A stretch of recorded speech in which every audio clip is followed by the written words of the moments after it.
hin fiigin dame dhaggeeffadhu. Yesuus inni waaqaaf lafa uume kun Yesuus isa kamii eessaa dubbiste eessatti agarteen siin jedhe. Kitaaba isa kamiraa dubbiste. Easy yuushi simple easy. Kitaaba irraa hin dubbisiin. Yesuus waaqaaf lafa uumeeraa dame. Eeyyee. Of hin hooqiin uumeera. Akkamitti uume? Eenyutu uumere waaqaaf lafa? Meenatti abaluutu uume dhii. Waaqaaf lafa kan uume maa Waaqayyoodha kaa? Waaqayyo tokko. Waaqayyoodha. Waaqayyo jechuun waasaa kan jiraatu.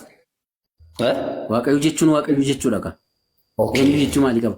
Damee jechuun eenyu jechuudha? Damee jechuudha. Ishi na dhaggeeffadhu. Yesuus maalidha reesiif? Yesuus moo?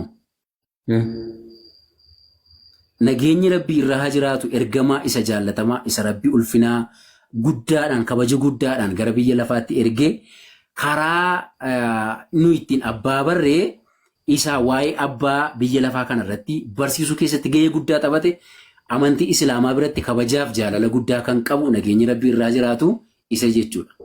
Okay. Eenyuuf eenyuun kan walitti wal argisiisu? Waa'ee abbaa biyya lafaa kanarratti barsiisaa kan ture isadha. Ammoo eessa jira? Ammoo eessa jira? Mirga abbaasaa jira kaa? Mirga abbaasaa jira? Wayi abdii raggaasaa. Mirga abbaasaa jiraachuu mirga abbaasaa jira. Mirga Waaqayyoo jiradha macaafatu. Macaafata akkas jedha. Quraanota akkas jedha moo macaafata akkas jedha? Waa'ee macaafaa isaa jira mitiire.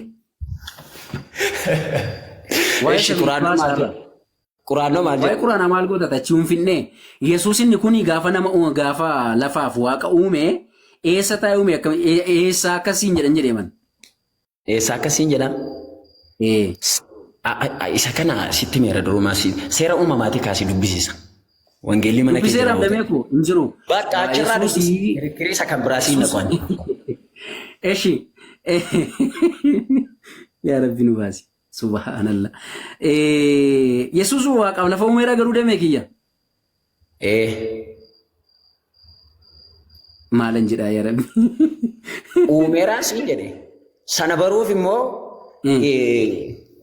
hatataa sittiin baay'isan dhaqachi dubbisi dhaqas dubbisi sana godhi siin jedha. Uumamaa kaasiitii dubbisi wangeela macaafa qulqulluu. Dubbisi uumaafan siin jedha. Dubbistee ta'u. Barsiistee ta'u. Ragaa qabdaa dame. Tokko ragaan koo suma. Tokko suma.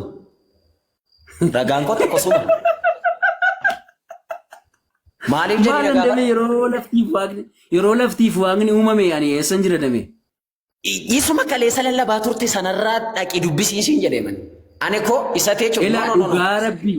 Dame. Dhugaa Rabbiin siin jedha ani Yesuus waaqaaf lafa uumeera jedhee guyyaa tokko afaan koo keessaa baheen beeku. Yesuus. Maal abdii? Isa dhugaa Rabbiin siin jedha. Barsiiseellee lallabeerree kan biraa dogoggoruu hin danda'an ishee kanallee dogoggorree dhugaa. Dhugaa Waaqayyoo ani moolaa viidiyoo isaa fidee siin maxxansa. Tokkodha. Dhaggeeffadhu. Voisii kee fide asiin kaa. Ati dhugaa Waaqayyoo kana hin jenne yoon ta'een jechuudha. Borga nama dhufee quba koo ol qabeela akka kanatti isatti jettee dhatte sana nan jedha. Jetteetta. Ragaa waliin sii fida. Maal abdii dogoggorteetta? Maaliif beektaa nama? No abdii dhaggeeffadhu. Amma kana. Waa tokko sitti mana dhaggeeffadhu. Ilaa amma ifa manaa godhanii jechuun amantii namaa tuquun barbaadu maaliif jechuun abbaasaaf amantiidha amma kan wal falmaaru anaaf si qofa. Gama obbolummaatiin obboloota kooti maatiin asirra jiran kun maatiin kee namoota gurguddaas si bira jiru namoota amantii isaanii cimoo ta'an si bira jiraachuu danda'u. Amantii namaa hanqisannaan godhan jechuun maal amantii namaa narrabsan. Tole damee agabaabsinu walumaa galaa Yesuus waaqaaf lafa hin uumne ofiisaa iyyuu uumaa osoo hin taane uumamaadha. Innillee waaqa namadha. Maaliin uumame?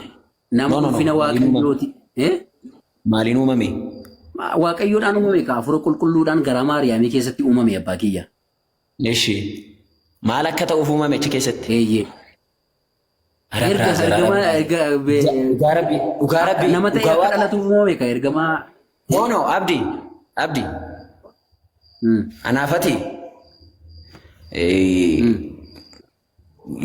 jechuun anaaf si biratti dhugaan dabuurraa anaaf si biratti dhugaan haqaaqamuurraa no dhaggeeffadhu abdi obboleessa koo qaalii namaa na dhaggeeffadhu.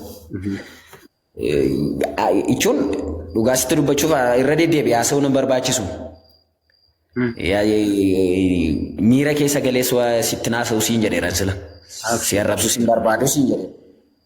Moor garuu gaafa dhugaan dabuu xiqqoo namatti hin tolu. Dhugaan dabsiin. Karaa kee irra deemi. Musliima dhatte miti? Musliima taate miti? Fataayidhiiti. Damee koo dhugaa dabsaa kan jiru sidha maaliif beektaa? Yesuus waaqaaf lafa uume kan jedhu ganaa barreeffama ta'ee hin beeku malee. Macaafa isa fooyyee dhufu keessatti ganaa barreeffama ta'ee hin beeku malee siruma takkaa barreeffame hin beeku. Dhugaa rabbiilaa jechuun macaafa na beekta damee. Yesuus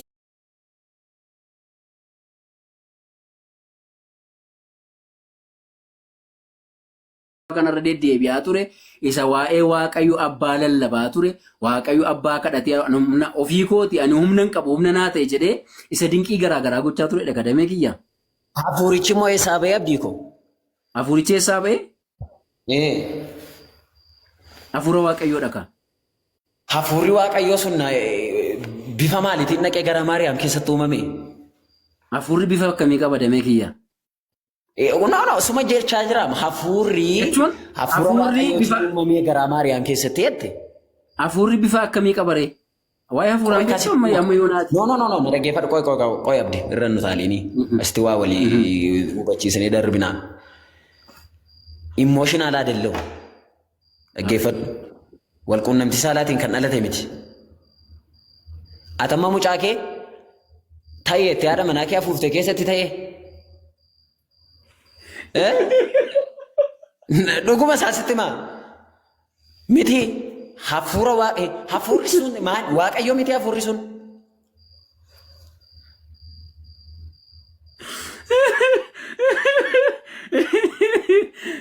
Damee.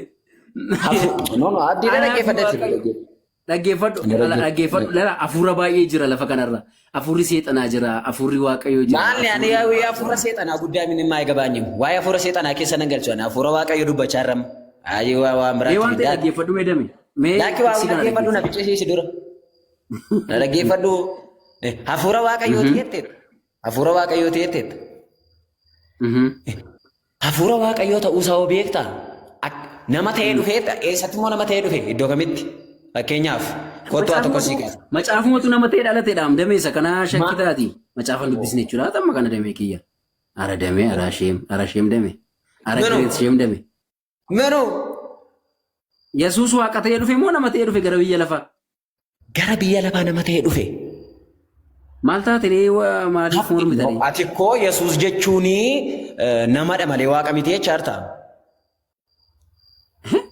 Eeshi bakka Yesuusii nama miti waaqadha jedhu moo waaqa nama miti waaqadha bakka naa jedhu moo naa baasi kadamee kiyyaan barachuu nan barbaada baasii ammallee. Maa barattee baate hoo barumsa isin barbaachisu hin baay'ee. Ati koo motora bishaanii taate. Yesuusii akkas taanaan abbaa kiyyaa damee koo dhaggeeffadhu.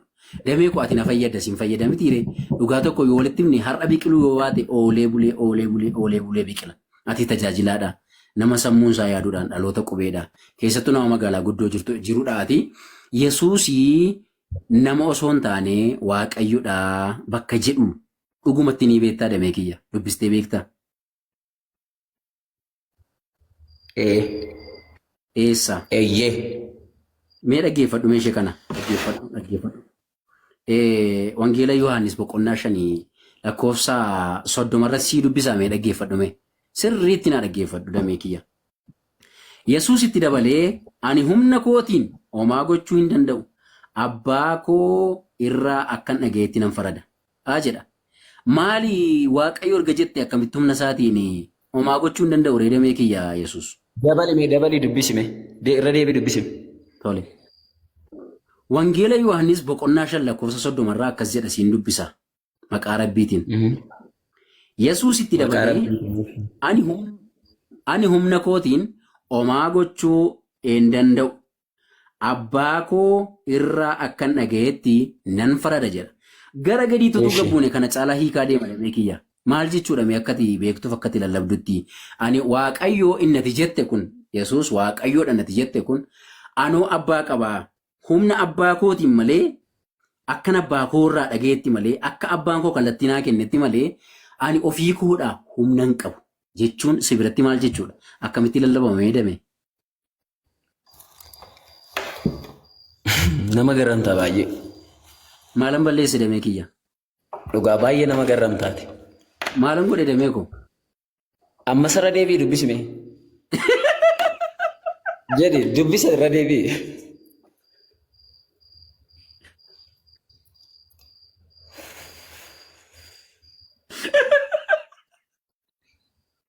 Yaa Rabbi nu baasi. Ela irran deebi'a maqaa rabbiitiin siin dubbisa wangeela Yohaannis boqonnaa 5:30 siin dubbisa dhaggeeffadhu. Yesuus itti dabalee Yesuustu dubbachaa jira jecha kana.